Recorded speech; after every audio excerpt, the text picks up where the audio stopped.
and welcome. I'm Eckhard Sager, and this is World Business, your weekly insight into the global business trends shaping our lives. This week we are coming to you from the World Economic Forum at Davos, where despite a backdrop of economic uncertainty, felt especially by European participants, the overall feeling was upbeat. With developments in Tunisia and Egypt casting a long shadow, 2,500 leaders arrived at this year's World Economic Forum in Davos, facing the realities of a global power shift.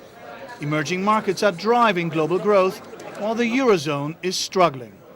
Specifically, the case of the Eurozone is not just sovereign risk, but also risk of further trouble. You have public debt that are high, but also private debt that are high.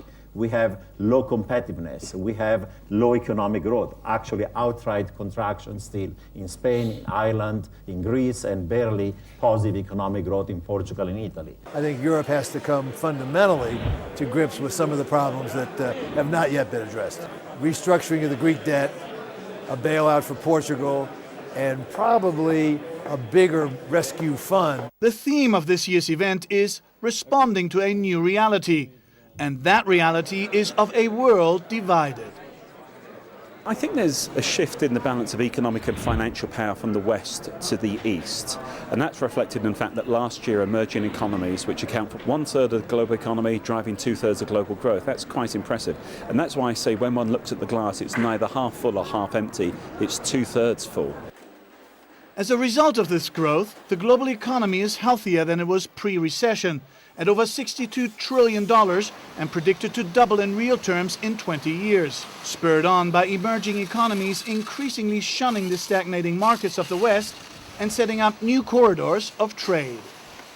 Over the last 5 to 6 years, you've seen an incredible growth in trade. So for instance, if you just look at Indo-Chinese trade, it's basically grown from being a couple of $1 billion to about $60 billion in less than 10 years.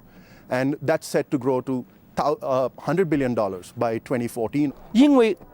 Because of the rapid development of countries like China and India, they have a huge demand for shipping. In the 18th century, Europe was the centre of the world's shipping industry. And nowadays, ships' tonnage in Europe has diminished gradually, and in Asia has increased exponentially. That means the centre of shipping has shifted to Asia.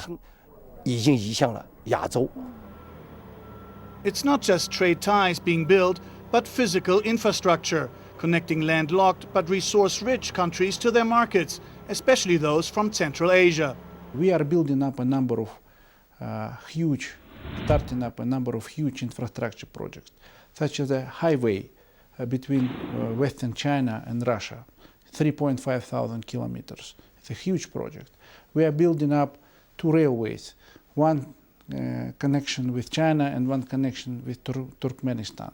Delegates here talked about a 3-speed recovery, led by the emerging markets, with the US and beleaguered Eurozone way behind. The rules have changed, new realities have set in.